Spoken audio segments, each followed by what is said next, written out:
against Bitcoin. It's going up forever.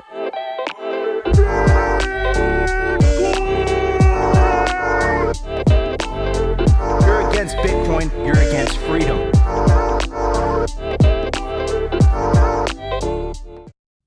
Yo, welcome to Simply Bitcoin Live, your number one resource for the peaceful Bitcoin revolution. Cover breaking news, culture, and magic warfare. We'll be your guide through the separation of money and state. Ladies and gentlemen, welcome to Simply Bitcoin, the most watched daily Bitcoin only live show on YouTube, Rumble, and X. How you guys doing? I hope everyone's doing well. Well, the ETF in Hong Kong officially launched. You know, they do like, that's like the general gist of it, which is like, yeah, the Hong Kong ETF launched, but like really what we've been saying over the last couple of weeks, it's really the Chinese ETF. Like China, the CCP is using Hong Kong as a proxy. They're using the, you know, the one country, two systems policy. This ETF would not have been approved without approval from Beijing. So that's a huge deal in my opinion. And kind of the case that I'm going to make for you guys today is we've seen this huge dump. You know, I think we went from like 64K, we're down to 60,501.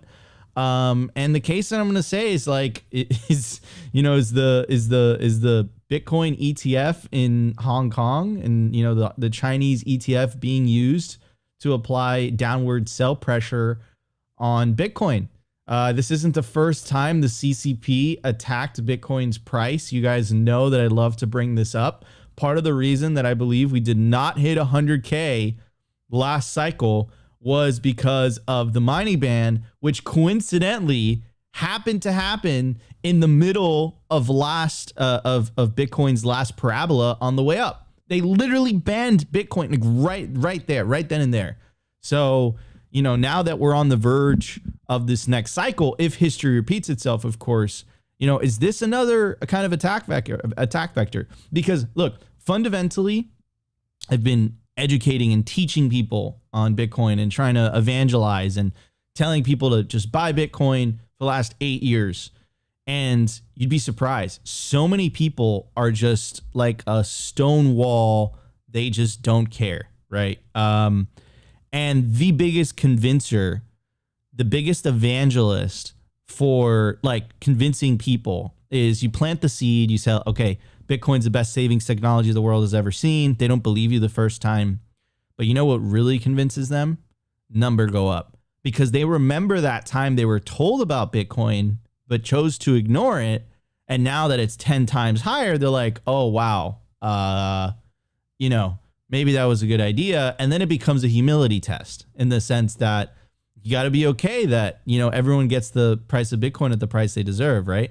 So we're going to talk about that today. And then quick update on this. This is a huge legal battle in the US. This is the fight for self-custody, huge legal case. Coin Center came up with an epic response. So shout out to those guys. They are the lobbying arm of the Bitcoin and quote unquote crypto industry in Washington, D.C. Also shout out Bitcoin Policy Institute. Also shout out the Satoshi Action Fund with Dennis Porter. Those are really like the lobbying arms of Bitcoin. I think Dennis has done an incredible job on the state level, which is incredibly important, I might add. Bitcoin Policy Institute's more on the federal level.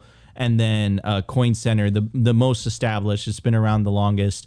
They're in Washington, D.C., so they're obviously on the federal level. They finally came up with a response in regards to the recent arrest of the Samurai founders, which, by the way, one of them got released on bail.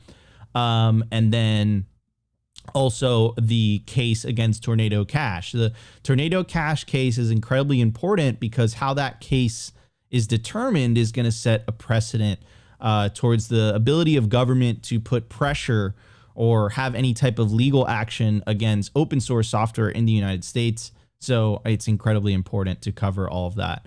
So it's going to be a packed show, lots of stuff to cover today. And of course, we have a very special guest. But let me bring up my legendary co first, who is not optimistic. Oh, he's optimistic now. I got the smile. Optimistic Fields. How you doing, brother? I am doing wonderful, but I do want to push back on something you said, Nico. What are you saying? What kind of dip is this? This is a dip for ants. It's only 5%. Like, you're getting jaded out here, bro. You getting scared? This is a cakewalk, bro. What are we talking about here? We're still above 60K. Everything's good. Life's great. But I will talk about this more eventually. But the official Hong Kong ETF being released and it's officially trading. It's game theory playing out in real time. You just love to see it. Yeah, game theory. The price dumps though. It's all right. It's all good. Maybe it's everyone. Remember when the US ETF was going to come out? Everyone's like, oh, the price is going to dip. And, Bro, we ripped for like 6 months to the upside in anticipation for that. Maybe it's kind of like the old meme of 33K on conference day. It's like the price is going to dump on the ETF news. They just didn't tell you which ETF news it was going to be. They didn't know if it was the US one or the Hong Kong one. So, who knows? Who knows what's going on? Yeah. So no one knows what's going on truly, but you can make some pretty good. You can make some judgment calls, and history has been pretty spot on those judgment calls, and I think it has to do a lot with we make a lot of our theories just based on the game theory, just based on the game theory, man, the game theory. And I think that's why I believe we've been accurate on a lot of the things that we've predicted, Opti. Okay, I know that you're trashing me. I know that you're saying Nico is a dip for ants. I don't know what you're talking about. Nico's this a bear. We gotta kick him off. Let's kick him off the stream. But dude, I don't know. There's some things going on in the background as well. So we're gonna talk about that. We're gonna unpack it. Anyways, our guest today is Satoshi Coffee Co. How you doing, man? Appreciate you joining us on the show today. Good. Thanks for having me on the show. Excited to be here. So excited. I know I don't drink coffee personally, but I know Opti's a huge coffee lover. What is the Satoshi Coffee Co? Quick elevator pitch for our audience. Quick elevator pitch. Bitcoin only company. We pride ourselves in fresh roasted coffee, high quality. And typically it's within about 2 or 3 weeks of roasting at the most. And every time we roast, we have the block number that's on the bag, so you can verify our proof of work. That's effing awesome, man. Well, I can't wait to hear more about it during the culture segment. Guys, we got a great show for you guys today. So sit back, relax, and enjoy the ride. But before we jump into the show, I do want to give an extremely special shout out to the company that powers this show. And of course, I am talking about Bitcoin Well. Bitcoin Well is the best place to build your automatic self-custody Bitcoin stack. It is self-custody by default, future-proof your money. You can only do it at bitcoinwell.com. It's a self-custody by default platform. What does that mean? That means that as soon as you buy Bitcoin on Bitcoin Well and your funds clear through your bank, it goes automatically to your self-custody address, right? Self-custody by default, which perfectly aligns with the Simply Bitcoin ethos of the separation of money and state, because at the end of the day, self-custody is the revolution. Guys, support self-custody Bitcoin on-ramps. Don't create that honeypot for the 6102 Bitcoin and that convenience for people, right? Get self-custody, create a situation where people are incentivized to take self-custody, learn how to take self-custody. I was actually talking to this older person yesterday, and they were super hyped about Bitcoin Well. And they were literally talking about, it's like, yeah, I'm going to buy Bitcoin. I'm going to take it directly into self-custody. Like, we need more of that. Like, we can't get this convenience captured Bitcoin of people just buying the Bitcoin ETF saying, all right, I'm going to benefit from NGU. Listen, if we don't have enough people taking self-custody, this revolution won't go anywhere. Okay. Also, this new product that Bitcoin Well just announced, cash vouchers, now available to light accounts in the Bitcoin portal for Canadian Bitcoin Well customers. So go check out the cash vouchers if you're in Canada from Bitcoin Well. Guys, support self-custody by default Bitcoin on-ramps. Buy your Bitcoin at bitcoinwell.com/simply. All right, everybody, let's get to numbers. We have a lot to talk about.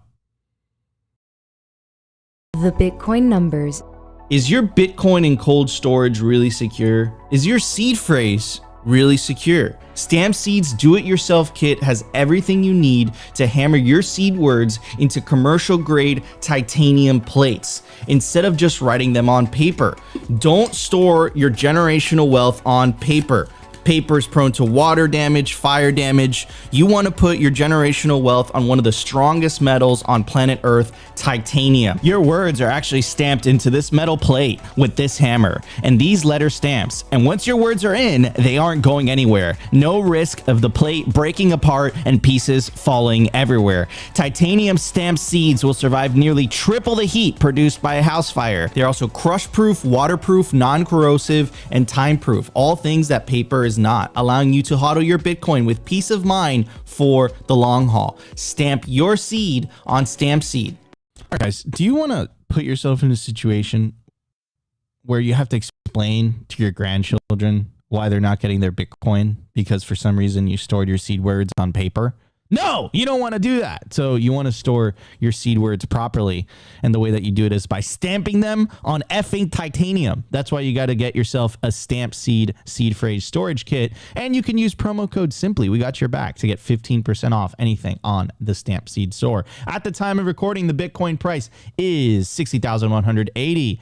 Block height. If we go to the 50Ks, I'm going to be very upset with Opti. Block height, 841,536. Every time the price of Bitcoin goes down, it is Opti's fault because he dated Christine Lagarde, and this is her vengeance on that relationship. Anyways, block height, 841,536 sats per dollar, 1,661. Market cap, 1.19 trillion. Bitcoin in gold, 26.2 ounces. Bitcoin versus gold market cap, 7.5%. Percentage issued, 93.77%. Decline from all-time high, 18.4%. 18.5% opt, 18.4%. That's a pretty big dip, bro. All right. You guys should stop the show, honestly, right now. Take advantage of this dip. Stack those cheap sats. Almost 20% discount for you guys right now. Anyways, I do want to play the video. The Hong Kong ETF, the Bitcoin ETF becomes the first in Asia to launch a spot Bitcoin ETF. Here's part of the presentation. Let's check it out. The Bitcoin ETFs, there's about 14 ETFs that have hit the market today from 3 different issuers. Those issuers are China Asset Management Company, Harvest Global Investment, and Hashkey Exchange. You can see the countdown has started. 4, 3, 2, 1,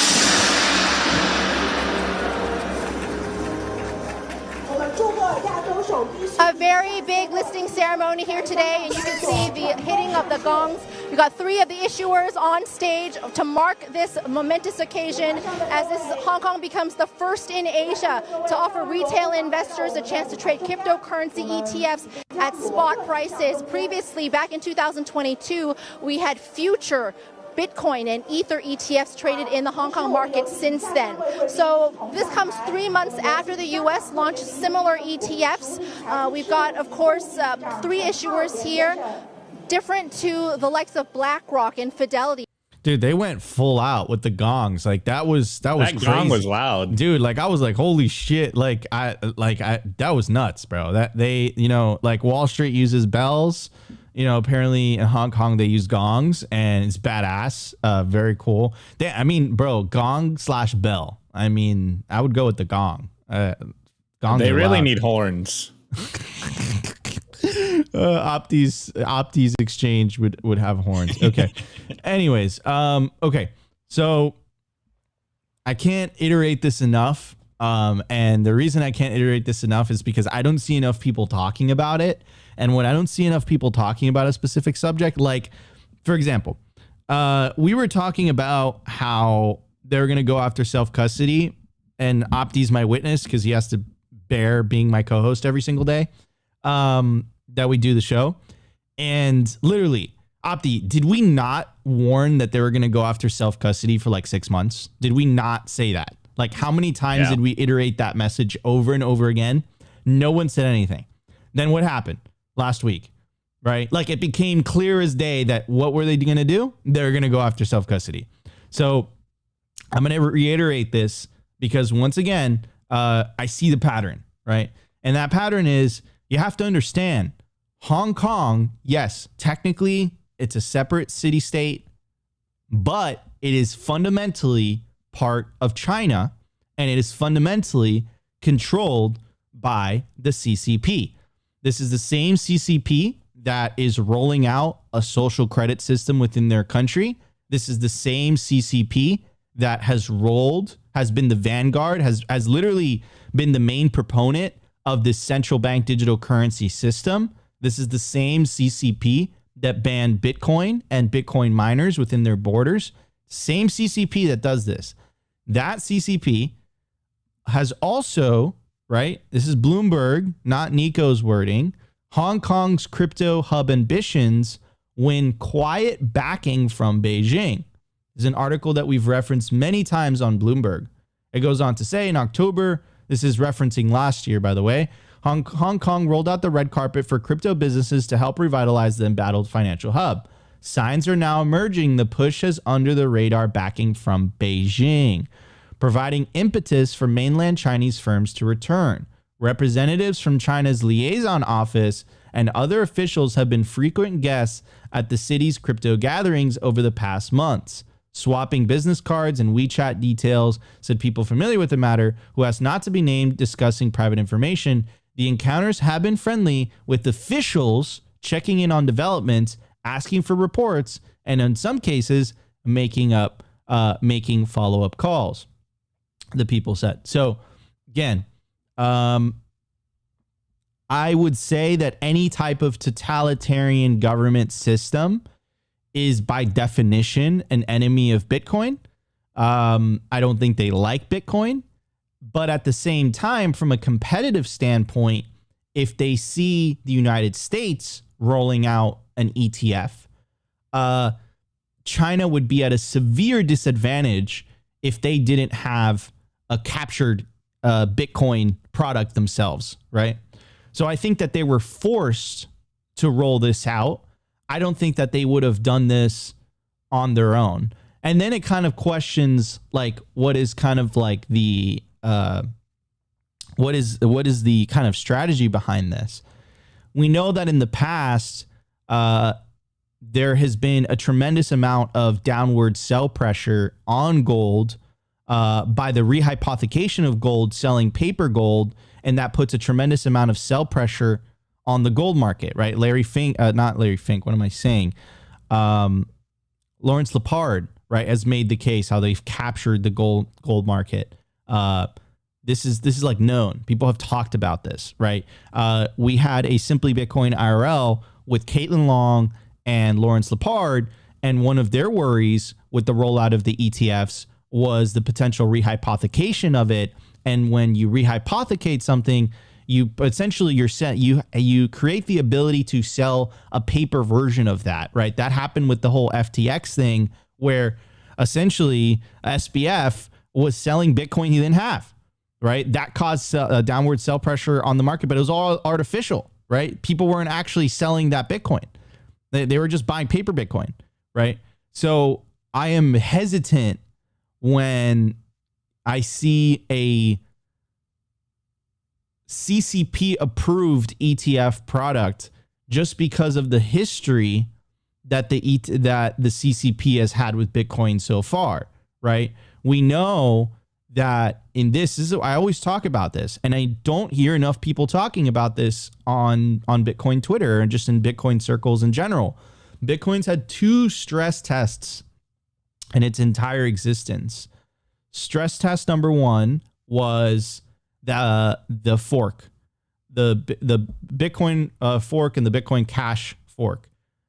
We look at that in history and would say, oh, it was obvious Bitcoin was always going to win. Trust me, when you're living through that and you saw the Bitcoin Cash hash rate surpass Bitcoin's hash rate like at least 2 or 3 times, we know now that it was artificial, that Jihan Wu and Roger Ver were literally setting money on fire in order to create that appearance. But living through that, like people were doubting, like, holy crap, is this the real Bitcoin now? Right. Obviously the community spoke up, nodes chose not to choose. And, we know how that story ended. That was stress test number 1. And I think it was important in the sense that Bitcoin was inevitably going to go through that type of like civil war, and it was important to survive, to show how hard it is to change, right? How difficult it is to change. Like the fork wars were huge, right? It was like the largest mining manufacturer in the world, and some of the most powerful whales and Bitcoin companies all coming together to, you know, basically want to change the rules of the game, advocate for bigger blocks, which would further centralize the nodes, right? Make it more difficult for people to run nodes, increase the resource requirements, which makes it less affordable for people, right? Further centralizing Bitcoin and not decentralizing it. So that was the first stress test. The second stress test, which I literally made my opening speech at Unconfiscatable Bitcoin, I think it was Unconfiscatable 2023, and I was on a panel with Ben Gagnon and a bunch of other notable miners, and this was like my opening intro because it was the year that it happened. And essentially, right here, it kind of looks like a little blip, but what you see is this orange line for audio listeners. The orange line, it was at 100, I peaked at like 164 exahashes, and the price was roughly 58K. And then all of a sudden, the price just dropped underneath, and we went from 63K all the way down to 29K. So 50% downturn. But what a lot of people were not talking about is at the same time, the hash rate dropped from, I think it was 195 at a peak, and it dropped to 87 exahashes. So the hash rate literally got cut in half. I believe that's why we had that drop from 63 all the way down to 29. That was literally Bitcoin miners in China selling Bitcoin and selling their hardware in order to relocate to more favorable jurisdictions. Now, we had a happy ending. The hash rate recovered within 9 months. So did the price. We kind of had this weird kind of double top situation. But I believe that double top was artificial. It was literally caused by an attack from a nation state, that being the CCP, that attacked Bitcoin, attacked the Bitcoin network, that caused the price to drop. And like I was saying about the price is the biggest convincer. Some of the leaked documents that were coming out of Europe, some of the regulators were basically saying, we can't let the price go up, right? The price is what convinces people to buy Bitcoin. It's what convinces people to like convert. It's like, holy crap. Like this is the determining factor. The saying is super famous, right? You come for the money, you stay for the revolution, but you need to get your foot in the door first. And that's really what the price does. And I believe the price was attacked. And who was it attacked by? The CCP. Now, this could be a total coincidence, but the same day that the Hong Kong, aka the Chinese ETF, got approved, we saw net outflows on the first day of trading. We dumped from 64K to 60K, $60,454 where we're currently sitting. So, you know, forgive me if I am skeptical. I've already was kind of skeptical of the American ETFs. But like, you know, now you literally have it.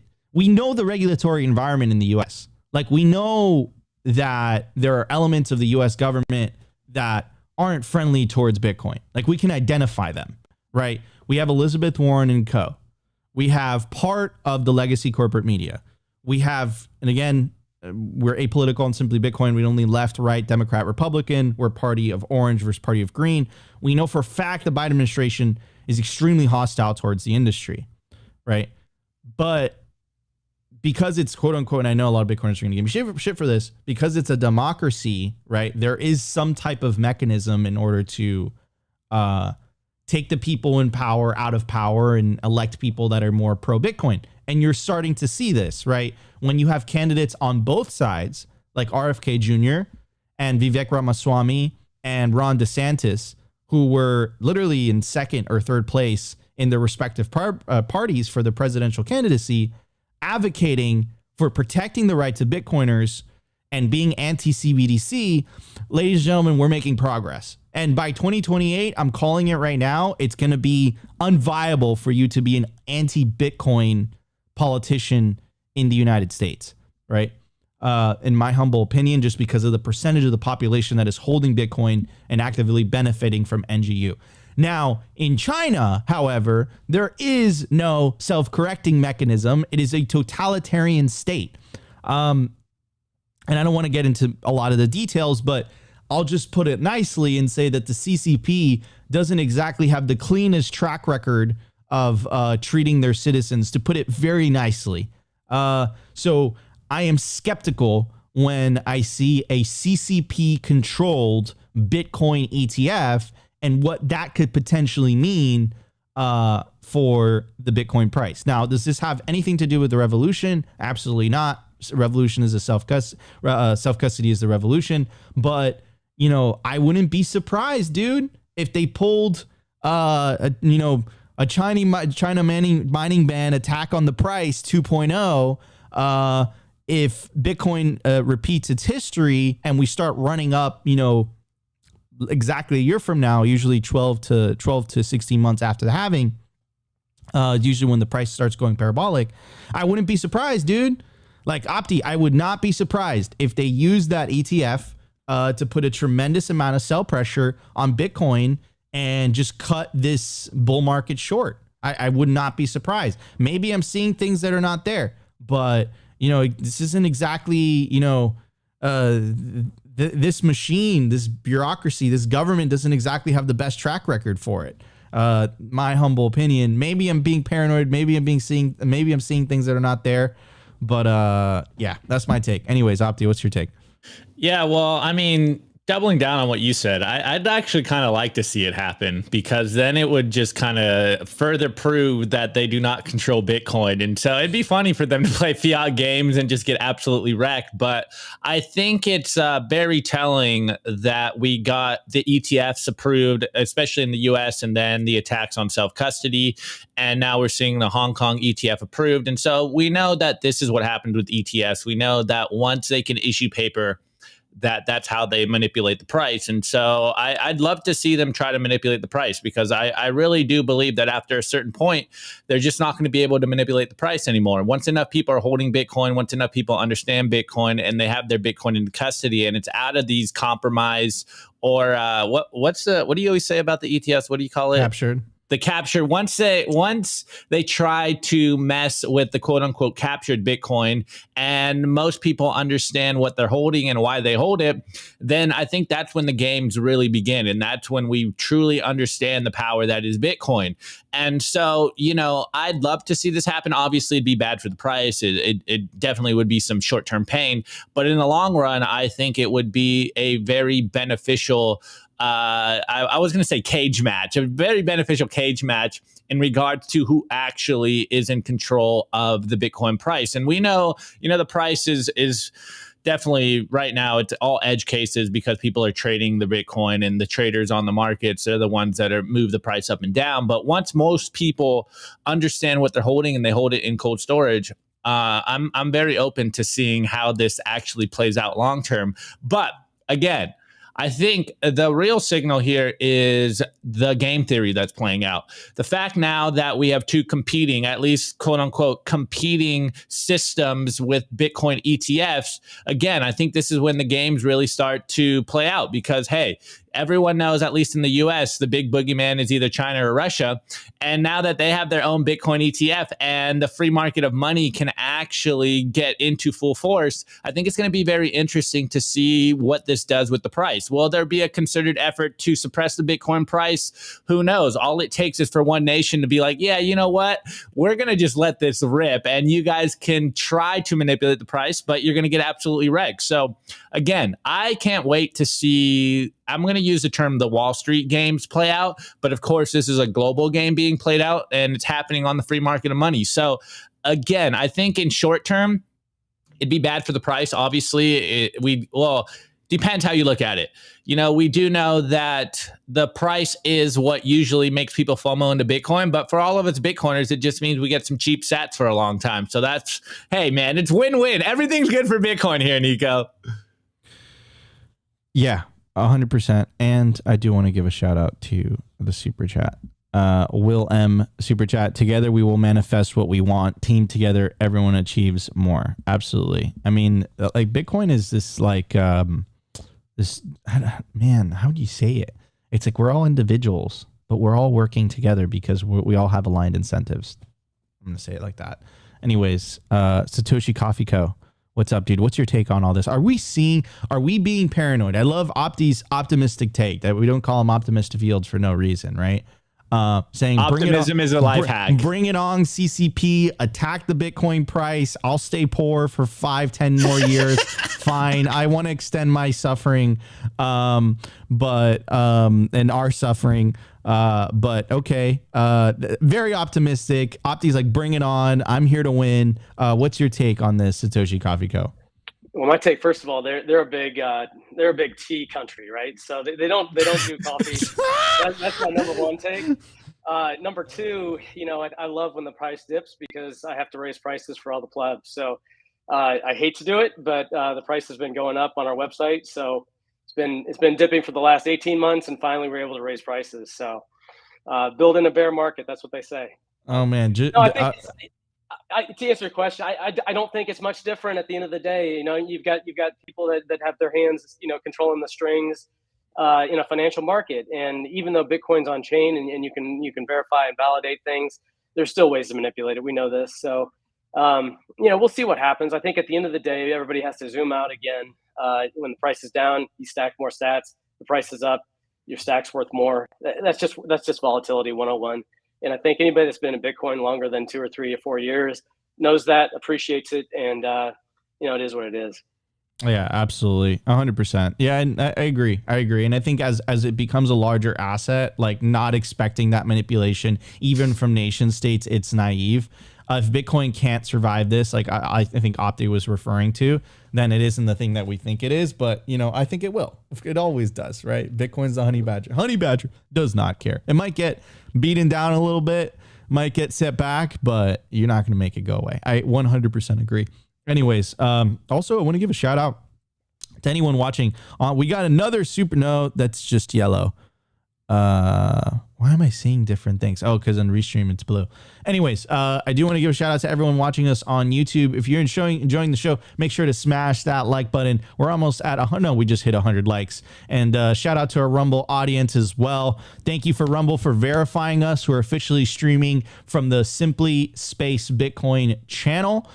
It's verified, so you could find us on Rumble. We're almost at 2,400 followers. And shout out to everyone watching us on X, formerly known as Twitter. We appreciate the Twitter audience as well. So if you guys are enjoying the show so far, make sure to smash that like button, leave a comment. Really helps with the algos and helps push the orange signal forward. Anyways, guys, no more delay. Let's jump straight into the news. We have a lot to talk about today. Let's check it out. The Daily News. I want to give a shout out to our Foundation devices. It's self-custody done right. They built a premium grade hardware wallet called Passport right here in the US. It's fully open source and verifiable. It's the most intuitive Bitcoin wallet designed with a UX reminiscent of a simple feature phone. So you will know how to navigate it and use it the moment you pick it up. Get your Bitcoin off exchanges and into your own hands in just a few minutes. Experience the peace of mind that comes with taking ownership of your own keys. After a massive sellout during Bitcoin Miami 2023, the Passport is back in stock at foundationdevices.com. Bitcoin only, open source verifiable, completely air-gapped security model, gorgeous design craft, premium grade materials. If you're thinking about getting your Bitcoin off exchanges, this is the one for you. Check out the Passport link in the show notes below to learn more. All right, everybody, you do want to take self-custody of your Bitcoin, and one of the best ways to do it, well, the way to do it is you got to get yourself a Bitcoin hardware wallet. Obviously, we recommend our sponsor, Foundation, Passport by Foundation Devices, completely open source, beautiful design, extremely easy to use. Look at that back. And if you pair it up with the Envoy app, it makes it so incredibly easy to spend your Bitcoin from cold storage. I experienced this. I know Opti experienced this, and he was like, yo, Nico, this is nuts. So guys, get yourself a Passport by Foundation Devices. It makes it so easy to not only cold storage your Bitcoin, but spend that Bitcoin from cold storage. For whatever reason you're spending your Bitcoin, but you shouldn't. But if you're in a pickle, or you get to the stack that you want to, and you want to spend your Bitcoin one day, okay, get your passports. Exactly. Anyways, that's a cute phone. Yeah, dude. It honestly, and it has like the the old Nokia keyboard, but dude, for a regular hardware wallet, recovering your seed phrase takes so long. But with this thing, you'll literally do it in 5-10 minutes. It's awesome, guys. I can't recommend it enough. Anyways, so quick update.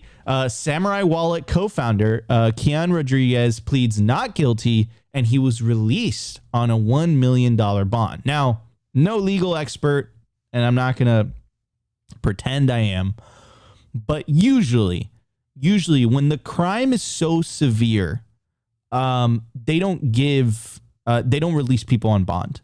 At all, right? So I mean, that's interesting, especially when they're trying to make examples of people like Ross Ulbricht, for example, Julian Assange.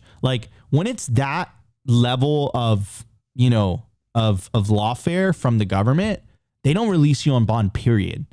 So I know they release SBF, but they released, the Samurai Wallet guy, which is pretty good. I mean, the situation is terrible, but that honestly surprised me. So he remains in house arrest in Pennsylvania until his trial.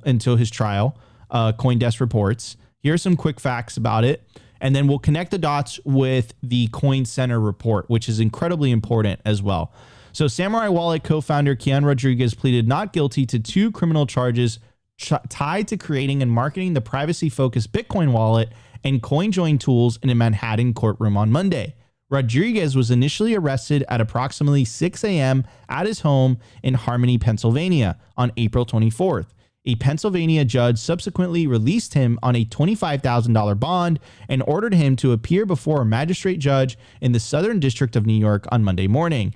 Today, the judge agreed to release Rodriguez on a $1 million bond, accepting the conditions outlined in a bail package that both the federal prosecutors and Rodriguez lawyers had agreed upon. Other than traveling to and from court proceedings, he will remain at home and will be monitored by location tracking technology. So he's going to wear an ankle bracelet. Rodriguez's next hearing will be in Manhattan on May 14th at 2 p.m. in front of District Judge Richard Berman. Now, this is an incredibly important case in the United States, specifically because what I see this leading to, first of all, this is the demonization and the criminalization of privacy in the United States. We have to remember that Samurai and CoinJoin, the vast majority of people that were using those two services were not connected to illicit activities. I think in Samurai, the last time I saw the numbers, it's 95%. The government has taken the stance, and you've heard this rhetoric coming out of Elizabeth Warren that, oh my God, Bitcoin is connected to illicit finance. We as Bitcoiners, as a community, we have to beat literally the battle drums and scream from the rooftops that the vast majority of illicit finance is done using the traditional financial system, which has all the existing systems of controls and levers that they're proposing are the end all be all, the fix all solution to all of this madness, right? But that's not true, because if that were the case, then the vast majority of illicit finance wouldn't be done using the traditional financial system, right? This has to do with control of the money. This has to do with the fact that there are no intermediaries to co-opt. So that's what it has to do. It has to do with the separation of money and state. We've been talking to you about that. We've been talking to you guys about this for the last week or so. Now, here's the Coin Center response. Been waiting for it. I said it on yesterday's episode. I'm like, where's Coin Center's response? And it was a really good one. It was authored by, so bad with bad last names, I'm sorry, guys, Peter Van Velkenberg. I hope I pronounced that correctly. If I didn't, I apologize. Anyways, for our audio listeners, the headline of the press release by Coin Center, which again function as the Bitcoin and crypto lobbying arm in the Imperial City, aka Washington, D.C., The headline is of the blog is DOJ's new stance on crypto wallets is a threat to liberty and the rule of law. Sudden DOJ charges against non-custodial wallet developers challenge long-standing U.S. policy on money transmission. It is regulation by criminal enforcement. It has been the clear and consistent policy of the U.S. government since at least 2013 that cryptocurrency wallet developers and the users of those wallets are not money transmitters. So it has come as quite a surprise that the Department of Justice is suddenly intent on charging wallet developers criminally for unlicensed money transmission. Even if they exercise no actual control over the assets their users choose to secure with their software. This is an insidious development that appears to be nothing less than regulation by criminal enforcement. Now, those words are really important. What are they trying to do? They're basically saying, okay, they're going to start with privacy. They're going to start with wallets like Samurai. But who's to say in 4 to 5 years, Sparrow Wallet, Electrum, Blue Wallet, you guys are unlicensed money transmitters. That's the precedent they're trying to set. That's what they're trying to do, right? And again, what's really effed up about this is that they're not doing this via the legislative process. They're doing this via enforcement, via lawfare, right? They're not doing this via legislation. What type of country do we live in the US? That's a very important question, right?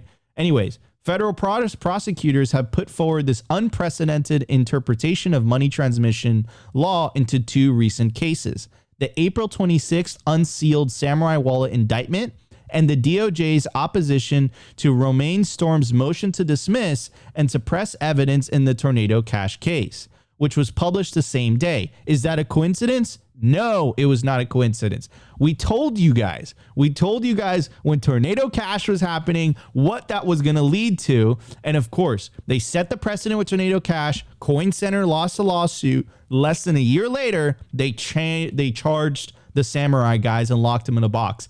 And mind you, these 2 things, the motion to dismiss, the suppressing the evidence, the indictment, all was published the same day. Do you think it's still a coincidence? Do you not see the tactics that they're trying to use? And again, circumventing the legislative process, which is how bills are actually and laws are actually supposed to be passed in this country. Simultaneously, the FBI issued a warning to crypto wallet users suggesting that they may lose their funds due to criminal seizures and investigations if they don't move them to a regulated entity. You get where I'm going with this, right? Unhosted, bad. Unhosted, very bad. We read you Jack Mahler's mom's tweet where she literally said how the IRS reacted negatively and suspiciously when she said she self-custodied her Bitcoin, right? This is what it's all about. They want to go after self-custody. Why? Self-custody is the revolution, moves the balance of power from the state to the individual. It is hard to know at this point if this is a deliberate attempt to abruptly change long-established policy through criminal enforcement. Now, they have to say that, but what we're going to say at Simply Bitcoin, and I was sitting on the fence for a while. Shout out to Opti. He did not hold his punches. He's like, they're doing this on purpose. I believe that they're 100% using criminal enforcement to achieve a certain political end goal. I know they can't say that, but that's my opinion after covering this for more than a year. Anyways, it goes on to say,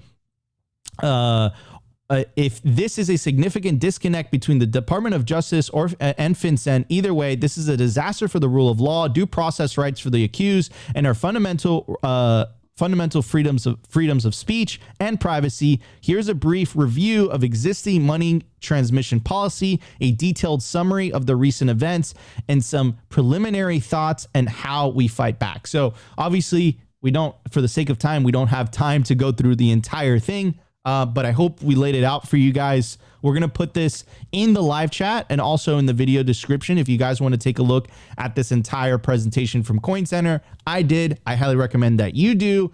Your most important weapon is to stay informed with the truth. So you can be active and you can take agency and you can take action in this, because what they're relying on is for people to be uninformed on the matter.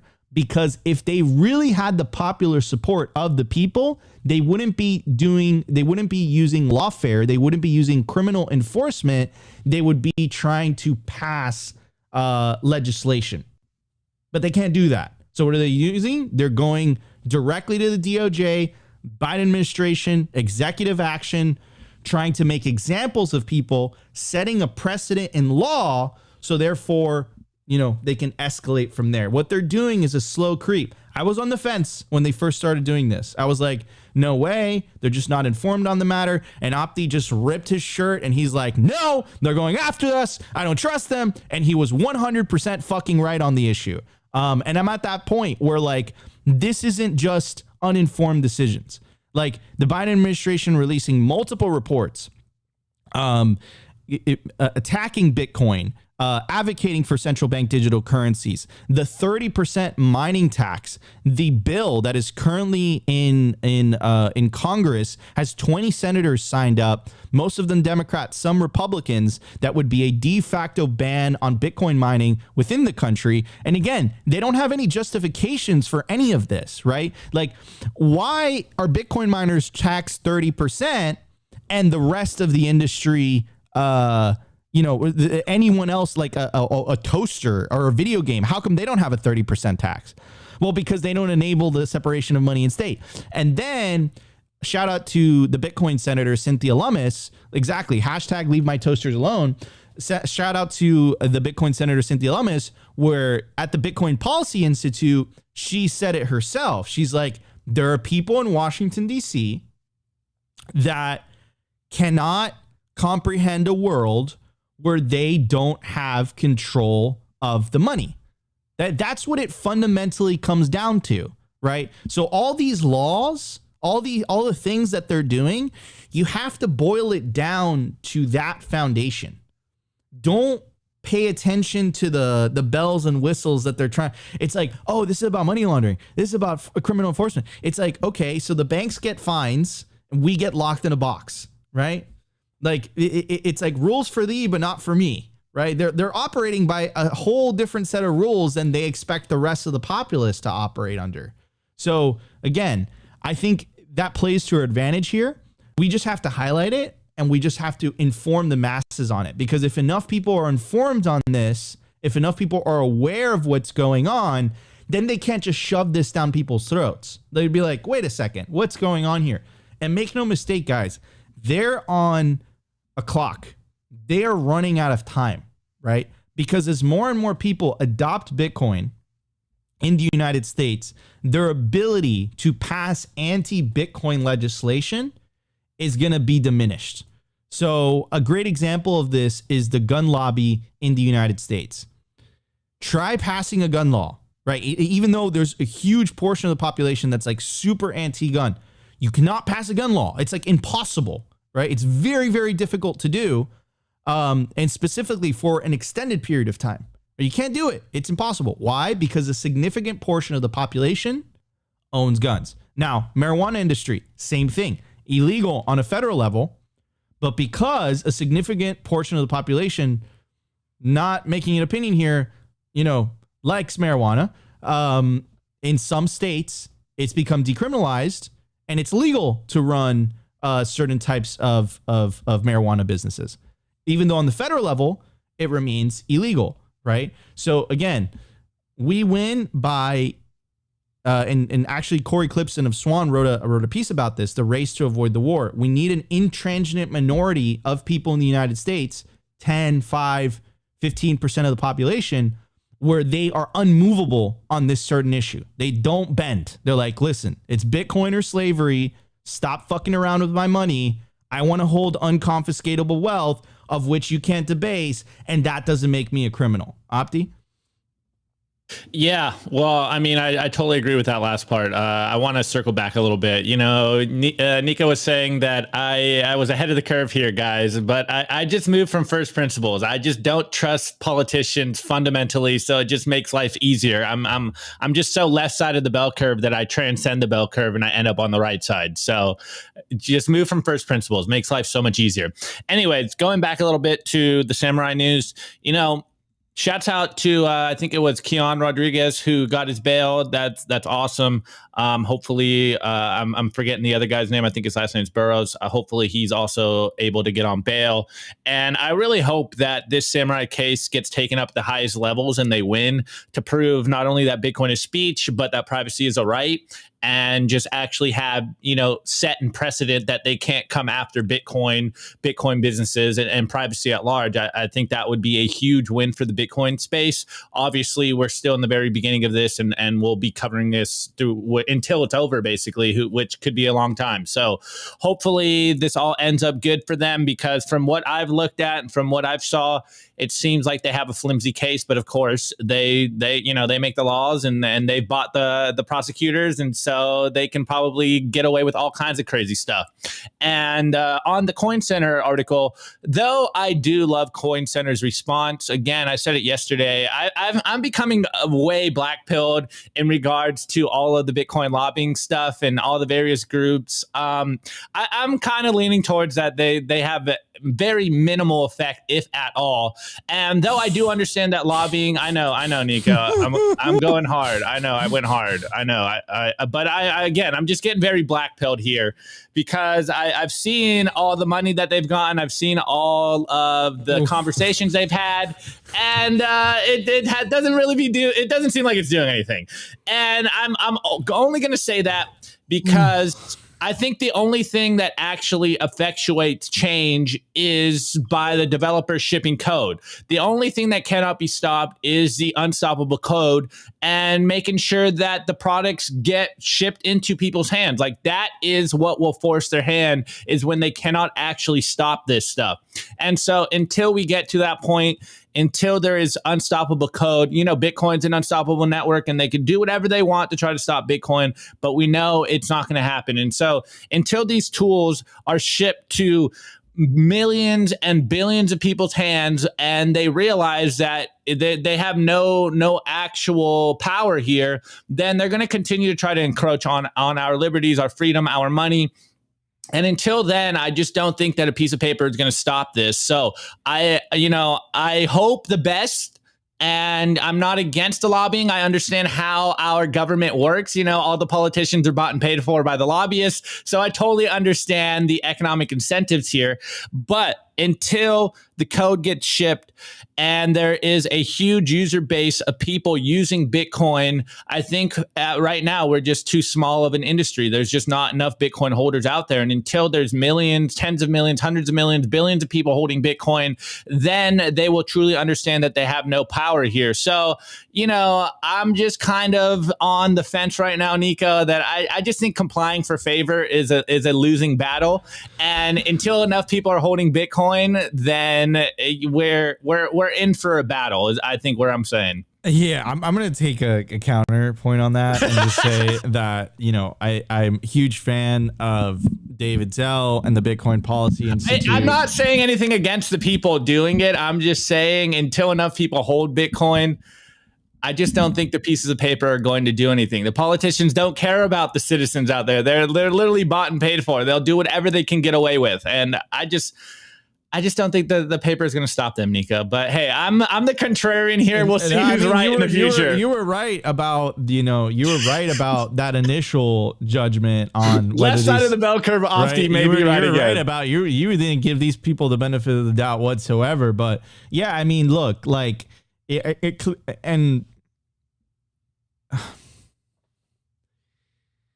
it's been obviously a little bit frustrating that, you know, the Coin Center lawsuits and that stuff haven't been as effective as, you know, we might have hoped as a Bitcoin community. But I would still say that it's good that we do have a voice in Washington, D.C. clearly that voice needs to become more powerful, more influential. So they might not be there yet, but hopefully in the future, Coin Center, Bitcoin Policy Institute, Satoshi Action Fund have a little bit more influence on the political level, specifically on the federal level, which I think we're getting beat up by a 2x4, metaphorically. But on the state level, we've had a little bit more success, right? Multiple states have passed the right to self-custody and extremely pro kind of Bitcoin legislation and all that.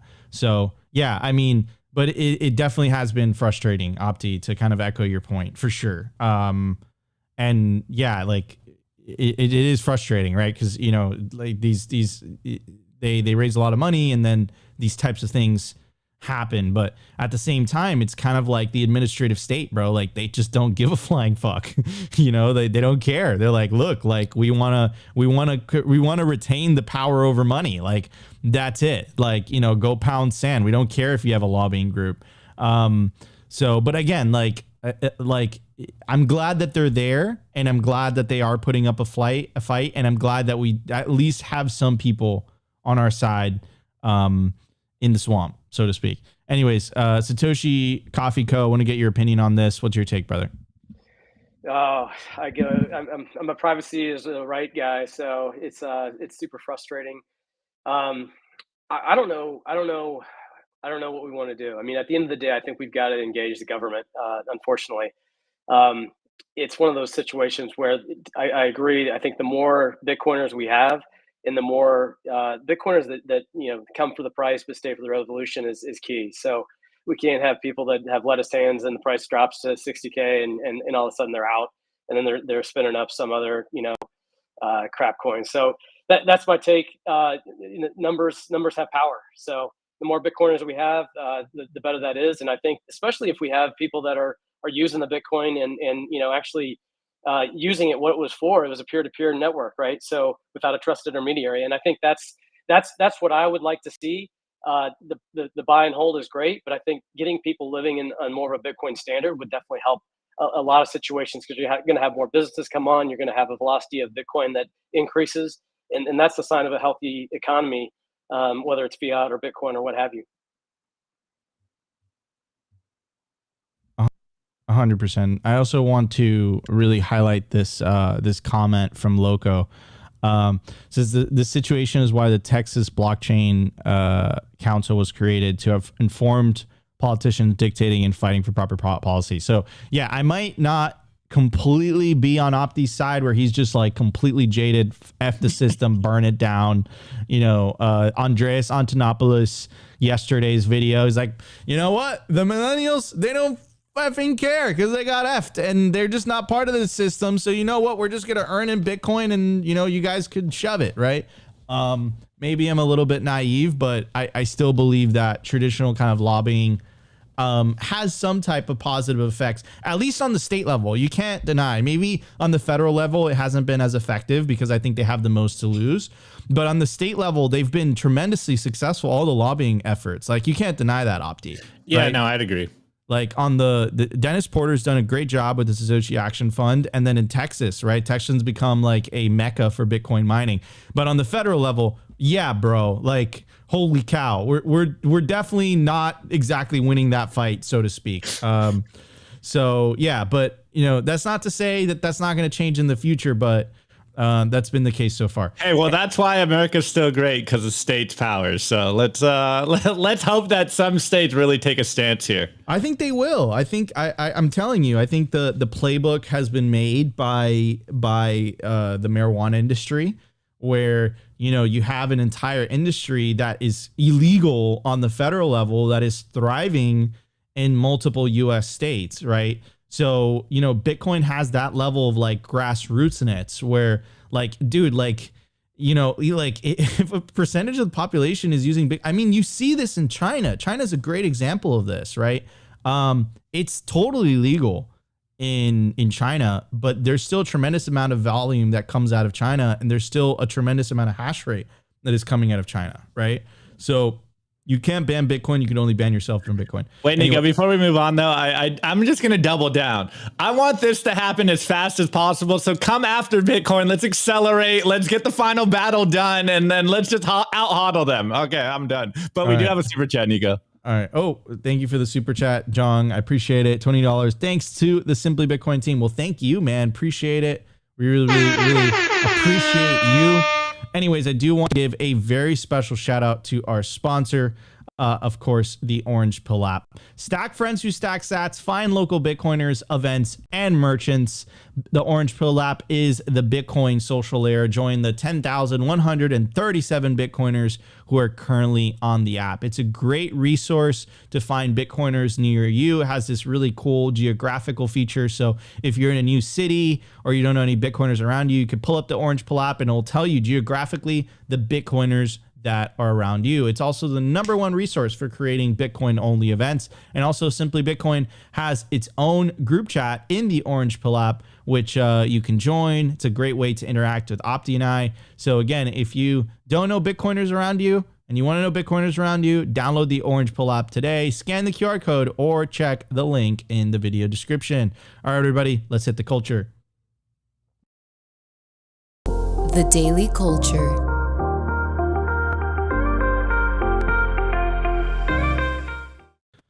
All right, everybody, I want to give a shout out to our sponsor, Kaboom Racks, the most trusted place to buy, sell, and host mining equipment. Check out their racks by scanning the QR code or checking the link in the video description. It will take you directly to their Telegram marketplace where you can connect with a member of their sales team. They make purchasing their products easy and transparent. You could also access their vast network of domestic and international customers when you sell your mining equipment with Kaboom Racks. What are you waiting for? This is where I personally buy my Bitcoin mining ASICs. Scan the QR code or check the link in the video description. Check out Kaboom Racks today. All right, Opti, it's all yours. Let's go. All right. Well, Sats Coffee, I'm going to pull up your website. But before we get there, why did you ship a Bitcoin only coffee company? Well, I went down to Bitcoin 2022 down in Miami, and I thought I'm going to get a job in Bitcoin. I was sick of this fiat rat race, and so I thought, yeah, it's going to be easy, you know. And I show up with a resume and on a paper, and people started laughing at me, right? So anyway, I came back after that. I did some soul searching, and I love Bitcoin. I love roasting coffee, and it was a bear market. And as the saying goes, you build in a bear market. So I decided to start it up. It's a business that I knew I wanted to have consistency and ideally, hopefully, volume. So I do roast at home for my personal use, but I did find a roaster that I went and met, shook my roaster's hand, and basically said, hey, I want to create this brand, and I want it to be Bitcoin only. I wanted to have coffee from El Salvador because that was a year after Bukele announced that Bitcoin was legal tender. I wanted to have Ethiopian coffee because that's the only ETH I recommend. And then I wanted to have a nice blend. And so after meeting the roaster and meeting the owner, we came to an agreement. And that was about a year and a half ago. It was block height 746944 was my first Twitter post saying we're live. And as a result, it's been almost 2 years later, and things have been great.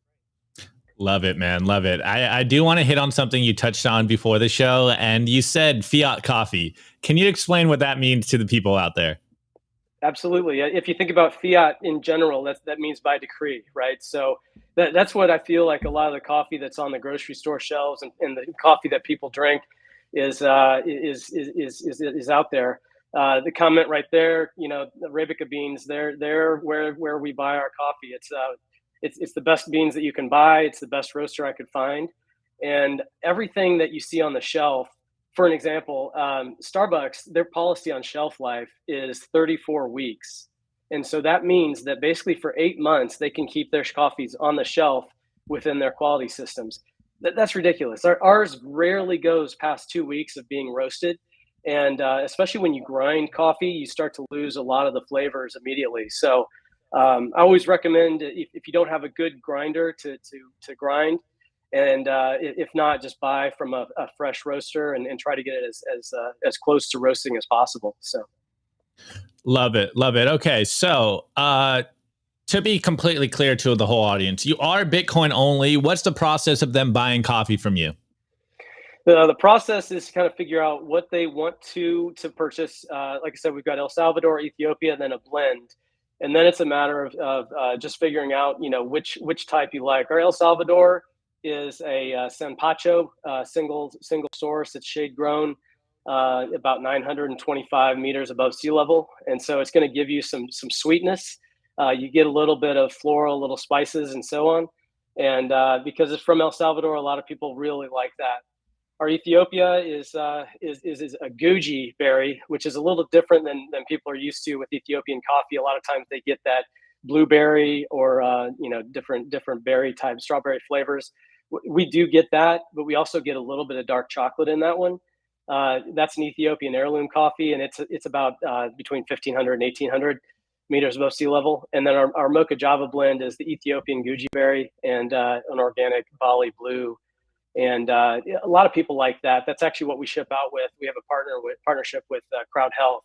Saw somebody in the chat mention that they found out about us with Crowd Health, and so they send a bag of our beans to their members on their birthday month, which is amazing. And we've got a lot of good feedback from that. So, but once they've identified which coffee they'd like to buy, the next step is to figure out if they want ground or whole beans. Put the quantity into the cart. We do offer a sample pack, so you can get all three types. And we've got a couple of different add-ons if they want to. One that I would highlight is for probably about 6,000 sats. So it's a water supplement that basically you add to your water. And because coffee is 98% water or what have you, you want to make sure you have really good water that you're brewing with. So the mineral supplement is good. It basically kind of creates a water that has the right properties that the coffee snobs around the world approve. So it's a nice little add-on, and definitely would help things out. Once you get ready to check out, we've used both Lightning and on-chain. We use BTC Pay Server instance, and so everything is done with a server that we have, a virtual private server that's hosted elsewhere. And it's been amazing to see these orders come in and ship coffee out and make people happy. I think we've started doing a little bit of a coffee club now, where it's kind of like opt-in. So you tell me how much you want, what type you want, and when you want it, and then we basically just send you a Lightning invoice. If you're good on coffee and you don't want to pay anything that month, then you just basically reply with GFY, and we don't ship you anything. If you do need coffee, then you pay the invoice, and then we ship it out. So that's been the big focus. And then we've also been focusing on meetups and companies like Crowd Health. So it's been a fun 2 years, and looking forward to the future. Love it. And I did ask you this before the show, and I think it's a good conversation to have on the show. As Bitcoiners, we always talk about the circular economy, and you were telling me that you and I think you said the coffee bean grower have been arguing with your supplier to take Bitcoin. And then, so can we talk about that a little bit? And then also how dealing with volatility as an entrepreneur works? Yeah, absolutely. So when I went down to the halving party down in El Salvador, I was finally able to meet my grower. And so Jorge's a great guy down there, Chorito Coffee. If you've been down there, he's been around the coffee scene for a very long time. His father was in the coffee scene. And basically he was one of the first in Bitcoin Beach to have a Bitcoin coffee bar. So it was a lot of fun meeting him. But we talked a lot about just the whole economy itself, because he's an exporter and a roaster in El Salvador. And so what we talked about doing is setting up BTC Pay Server. There's a plugin that is called Prism in BTC Pay Server. And he actually created his own app as well called Espresso Pay. What we're trying to do is figure out, when someone buys a bag of El Salvador coffee, how we can put a small percentage of sats that go back to the actual farmers. So a very cool situation where we're able to actually give value for value. And when someone buys our coffee from El Salvador, that goes back to the root. But to your point, right now there's an intermediary where I have to pay in fiat, and he pays the El Salvador exporter in fiat as well. They went to high school together, so they know each other extremely well. And that's our next job, is to tackle how can we pay in Bitcoin so that my coffee bean importer can pay the exporter and reconcile instantaneously in Bitcoin, and eventually get sats back to the grower as well. In terms of your other question was about, I forget what Dealing was it? dealing with volatility Oh, as an volatility. Yeah. entrepreneur. Yeah, Bitcoin only company dealing with the volatility. Yeah. So, because it is a side hustle for me. I'll be completely transparent. I'm basically trying to stack as many stats as possible, during this time. So, everything that comes in, we appreciate the orders and so on, but everything stays in Bitcoin. So it's not getting, resent out, except unless I'm using buying steaks or buying maple syrup or soaps or whatever within the Bitcoin economy, buying Ben Justman's wine. So that's what I end up using the Sats for the most part, is trying to keep as many Bitcoin only businesses afloat. But in terms of the volatility, if you're a fiat minded business and you're accepting Bitcoin, volatility is your friend. Whenever I started the business almost 2 years ago, obviously we saw a price that went down from about $45,000 to when I started to about 16 at the low, right? At that time, the amount of Sats per bag was about 70,000. We'll round it up to, or round it down to 69,000 Sats, right? But at that point, I was basically selling the same amount of bags, but I was getting triple the price in Bitcoin. Ever since that low, in terms of the Bitcoin BTC, or the Bitcoin US dollar price, we've gradually just been lowering our prices in Sats to the consumer. So right now, I think our bags are about 25,000 Sats, and so I guess if you're in volatility, you want to sell as much as possible in the down market, because at that point you're just basically you're raking in as many Sats as possible. If you need to sell for cash flow purposes, that's it. But at the end of the day, if the price goes up, that just helps your stack out. If the price goes down, you get more Sats per your unit of measure. The one thing I have had some discussions with about fiat companies right now, they're paying anywhere from 3 to 5% credit card fees. So what we've had a couple of good success discussions about is basically taking 3 to 5% of the purchase, if it comes across in Bitcoin, and just putting that aside, basically into cold storage to never touch again. You can sell the 97% if you need to for fiat to pay your bills.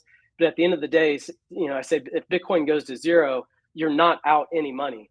If it continues to run and become the world's global asset, you've basically just created 3 to 5% of your revenues that you've locked away, that you are the only one that can ever have that, for basically no price, because you'd be paying credit card fees if not. And that's resonated well with a lot of people that have the cash flow that they have to maintain.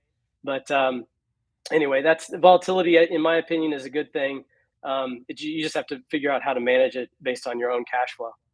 So what you're saying is that you're selling coffee to launch a speculative attack on the dollar. Is that correct? You're putting words in my mouth, Nico. But yeah. I love that. I love that. I support it. It's Simply Bitcoin fully endorses this product. Could you do the thumbs up again? Yeah, absolutely. No, I appreciate that. All right, one quick question for everyone in the audience. Do you ship everywhere in the States? Like, what's the shipping deal over here? You ship everywhere? Is it international or just stateside? Yeah, I've shipped everywhere in the world. It's difficult internationally because you have to pay the tariffs, right? Every government wants their cut. So it makes it a little bit difficult to get outside the U.S. But in the U.S., it's just based on USPS zones. So we're based in North Carolina, so how far you are from North Carolina will dictate that. Typically, if it's a further shipment, I recommend getting at least 2, if not 3 or 4 or 5 bags of coffee, because it's incrementally higher. That first shipment is going to be anywhere from $6 to $8 roughly, maybe $11 if you're on the West Coast. But if you add a bag to that, there's really no change. And so that's one way to bring that down. The other piece is that the coffee club that I mentioned, we are giving up to 21% back in Sats if you hit a certain threshold. So it starts off at 4.20% back, 6.9% back, and then eventually, if you spend 2.1 million Sats with us, which a year and a half ago when we launched was not as much coffee, but we'll give you 21% back. The nice part about that will definitely cover your shipping and get you to a price point that's very similar with your fiat coffee from a local roaster. So hopefully we can continue to grow that. It helps everybody out with trying to have predictability and so on with the supply chain. But that's been the shipping situation for us. Love it. And just to clarify here, you said fiat coffee twice. So this is that ultra strong caffeinated coffee is going to get you jacked every single day. Yeah, this is actually a delicious coffee. I think it actually has more volatile compounds, which basically gives the flavor and things like that than wine. And so if you have a fresh roasted coffee and you grind it fresh in the morning, it's going to be a delicious cup. There's so many variables with making coffee too. We're always open to getting DMs from people to basically say, hey, what should I buy? Should I buy this? Should I make it with a pour over? Should I make it with a French press and what have you? And every single technique has a little bit of a variance and variable. So it's almost like a chemistry experiment every single morning where you can, tweak a couple of the variables and get a totally different cup of coffee. So at the end of the day, coffee should be nice and sweet. For the most part, you shouldn't have to use milk in it. You shouldn't have to use cream and sugar. But, if people want to do that, that's fine with us as well. But I don't know. At the end of the day, it's just a very delicious cup of coffee. I think a lot of people just haven't had that ability to have fresh coffee in the morning. Love it. Love it. Okay. For the end of the show, what's the last 2 sats you want to leave with the audience? Sats coffee. It could be about coffee. It could be about life. It could be about Bitcoin. What's the last message you want to leave with everyone? Last message. I think you got to really kind of figure out why you're here in the Bitcoin space, right? Is it number go up or is it revolution? If it's revolution, then you got to get in a Bitcoin economy. I think you got to start stacking sats, and then also using those sats throughout at a Bitcoin company. If no one ever sold their Bitcoin ever, we wouldn't have a market, right? So you go back to Laszlo, and when he bought the pizza, that put a price on Bitcoin at that point. That's moved forward. So that's the one thing I think I'd leave everybody with is once you start thinking in Satoshi and start thinking in Bitcoin as your base unit of measure. Life just keeps getting cheaper over. And when you zoom out, it just makes life that much better. So that's what Beautiful. I'd leave you with. Love Beautiful. it. Okay, one last thing, Nico. Sorry. Sats Coffee. Where can people find you? Someone in the chat asked for the website, and for the audio listeners, plug your website and where you want to lead people to. Yeah, absolutely. Thanks. Our website's sats.coffee, SATS.coffee. And then on social media, we're at Sats Coffee pretty much everywhere. So anyway, look forward to hopefully having some of your guests try us out. And thanks for the opportunity to come on. Thanks for joining us, bro. Really, really appreciate it. Guys, go to sats.coffee. That's where you can buy coffee and you can speculatively attack the dollar by buying coffee. That's right. Go to sats.coffee, support Satoshi Coffee Co. And really appreciate you joining us on Simply Bitcoin today. Sounds good. Thanks for having me. I appreciate it. Take care. Awesome. All right, guys, that was our show. I'm your host, Nico. It's my legendary co-host, Optimus Fields. If you guys enjoyed the show, smash the like button. Consider subscribing if you feel like we provided you value. But the number one thing you could do to help push the peaceful Bitcoin revolution, share Bitcoin content, share Bitcoin culture. Yesterday, Opti, who did we have on yesterday? It was freaking awesome, dude. I am completely blanking. Oh, man. Well, listen, we've had people that lightning goats. All right. Like you can literally pay to feed goats with sats. We've brought on coffee producers like Satoshi Coffee Co. We try to give you I remember. I looked it up. We had Johnny from Tuttle Twins. Exactly. Like this is, guys, it's not called the culture for no reason, right? We try to bring you Bitcoiners from all walks of life, because if we really want to win this, we have to change the culture, right? We have to win over the hearts and minds of individuals. So that means music, that means media, that means it means everything. Coffee, that's part of the culture, right? So share Bitcoin culture, get that message out there, and I truly believe it'll bring the world together. Bitcoin is the great unifier. Fiat is the great divider. All right, guys, love you all. We'll see you tomorrow for a brand new episode of Simply Bitcoin Live. This episode was brought to you by BitcoinWell.com, on a mission to enable independence.